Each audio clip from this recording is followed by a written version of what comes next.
美国攻击了伊朗，现在伊朗的政权晃动，那到底呢对中国的一带一路战略会有什么样的冲击呢？今天带您快来看。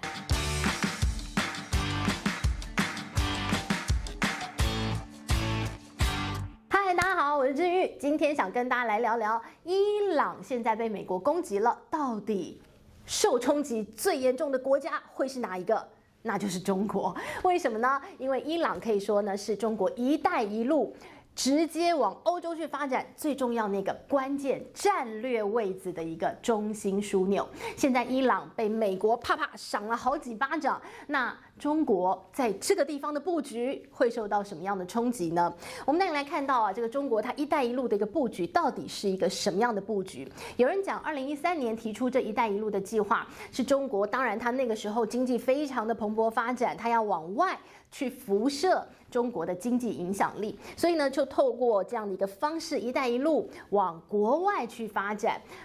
了，把它的一个这个劳力往外面送，把它的一个资金往外面送，同时间呢，可以收获非常多的外交成果。好，那一路的呢往欧洲去呢，你看到中国那个时候的想象啊，这“一带一路”，我就从这个中国，然后到了中亚，到了中东，最终到了欧洲。那这样的一个路上的一个思路呢，就可以回避掉现在从中国到欧洲去要经过海上的一个路线。海上路线，那你就有很多的变数啦，会有海盗，会有比海盗更可怕的美国。所以呢，如果他从陆地上过去的话，哎呀，完美！而且这一路上都是中国好朋友，所以那个时候呢，中国的完美想象是这个样子的。那甚至呢，我们看到“一带一路”发展后来，甚至呢，就在最近呢，这个中国还找了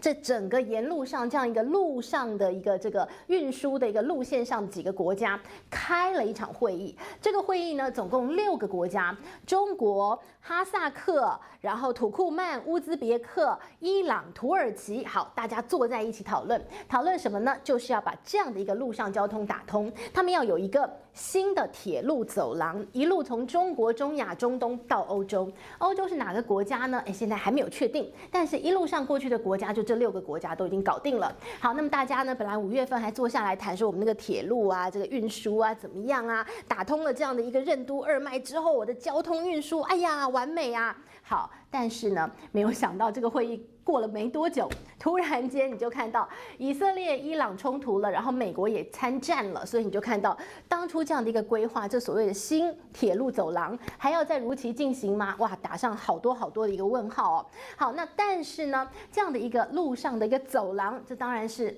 中国希望可以重塑全球供应链非常重要的一个想法，但这个想法呢，现在有非常多挑战。一个呢是现在伊朗的一个政权开始摇摆了，能不能够继续推动？那可能问号。另外一个问号就是印度，他也想要推所谓的西方版本“一带一路”嘛，所以呢，印度的想象是从印度到中亚，到中东，再到欧洲去。所以呢，对印度来讲，他也希望有一条打通中东到欧洲去的路线哦。那有人讲，印度这条路线呢，就是要跟中国的“一带一路”来互相比美。好，那无论如何啦，看到印度呢，可以说让这个中国当初的美好的一个梦想跟计划，现在呢，好像中间有一个非常大的一个阻碍。但你说“一带一路”就完全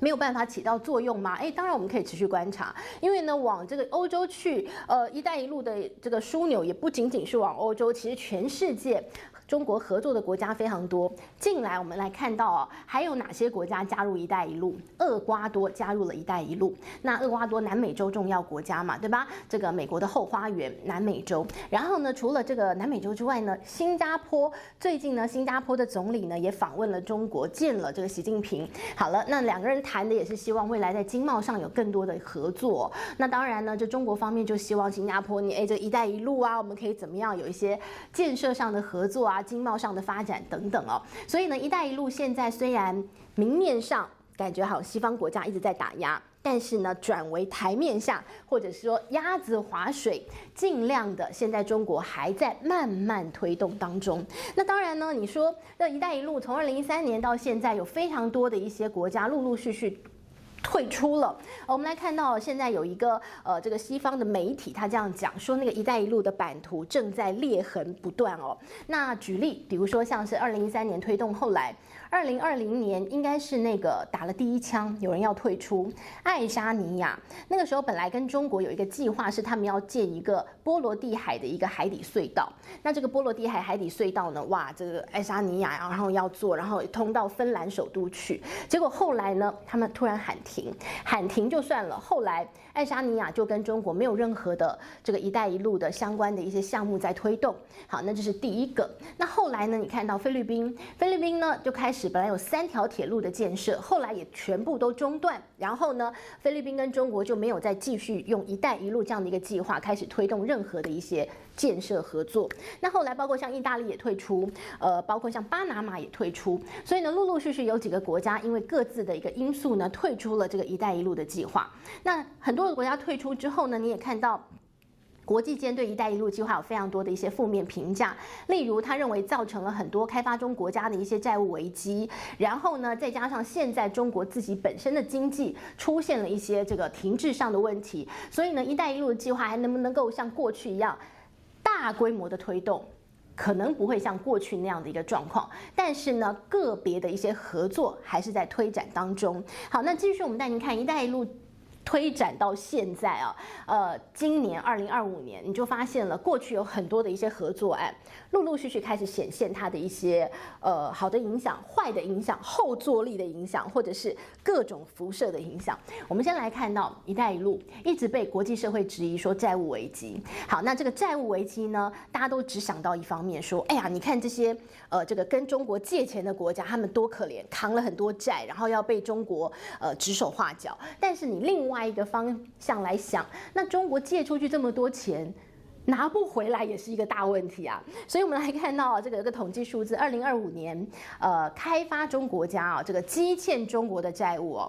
必须要偿还出来的，在2025年就有350亿美元。好，那这350亿美元呢，大概有其中220亿是来自全世界75个最贫穷的国家欠中国的。好，那欠中国这么多钱还不出来要怎么办？那当然呢，对于中国来讲，现在经济就是比较下行，没那么好，这么多钱我拿不回来，也让中国的金融机构承受了非常大的一些压力。所以呢，你在世界上其实在看这件事情的时候，西方有西方观点，西方观点就站在这个还不出钱来的一些国家说，你看他还不出钱，所以中国要拿我的东西抵押什么什么的。然后呢，哎呀，你看这些国家有多可怜，当初就是被中国骗了。但你怎么没有往另外一个方向想说，那中国我借钱出去，那我拿不回我的钱，那我拿一点东西来抵押，这样子不是合情合理吗？所以很多事情有非常多的一个角度你可以来观察。那当然你要说，那中国当初就知道他没有钱，我还要借钱给他，我就是看准他今天还不出钱，所以他拿什么东西来抵押，那就是你另当别论的想法。好，但是呢，就是以借钱还钱这样的一个天经地义的道理来讲，不一样的想法啦，就端看你怎么样解读它。但是呢，我们来看到当初不断的被西方国家拿出来说是债务危机的那个，可以说是那个债务危机的样板的。你看斯里兰卡多可怜，怎么样“一带一路”国家，然后当初加入的多开心，我有机场，我有港口，我有各种建设，后来全部通通没了，变文字馆，然后欠好多钱啊，完蛋啊，什么什么。但斯里兰卡现在的状况怎么样？我们带你来看哦。斯里兰卡呢是跟这个中国“一带一路”合作非常紧密的国家。好，那斯里兰卡当然有航空，有这个机场，然后有铁路的建设，有港口的建设。好，我们来看到这个斯里兰卡跟中国合作了很多港口，有这个斯里兰卡的一个这个汉班托塔港，然后呢有在这个可伦坡的一个港口城。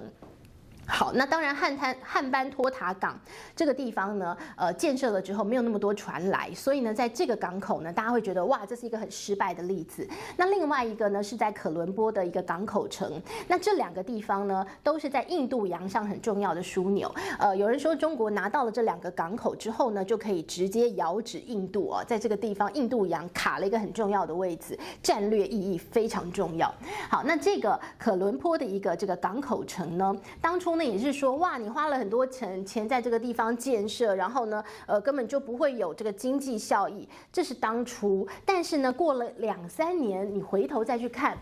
可伦坡的一个港口城哦，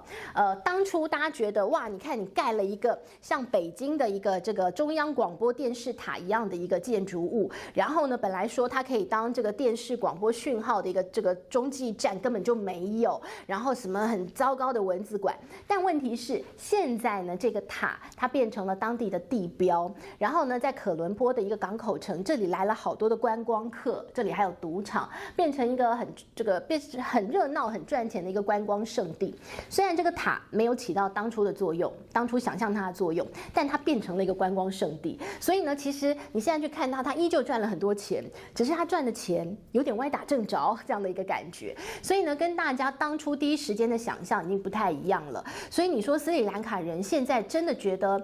一带一路”是完全失败的一个合作计划吗？有些人不觉得，比如说在可伦坡港口城的人，因为这样的一个计划，因为现在这些建设赚了很多钱，所以他们觉得，好像也行，好，所以呢，你看到有很多事情慢慢它的一个效益还在浮现当中，所以任何事情现在还没有到盖棺论定的时候。但是呢，你看到了这些港口的合作，还有在“一带一路”过去当中，你看到其实中国呢，在这个“一带一路”计划当中呢，大概投资了60个国家，101个港口，这或许呢，这些港口才会变成了这“一带一路”计划过去这12年当中很重要拿到手上的一些中国很重要的一些成果。因为这些港口呢，如果在未来现在看到地缘政治如此冲突、这么对立的一个状况底下，这些港口或许会变成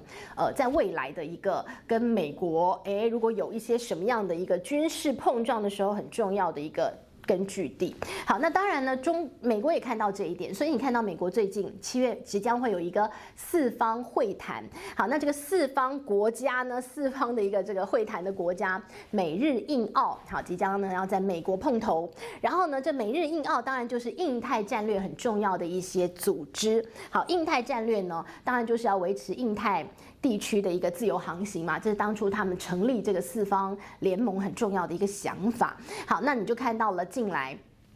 你说，这个中东有战事，然后美国航空母舰通通到中东去，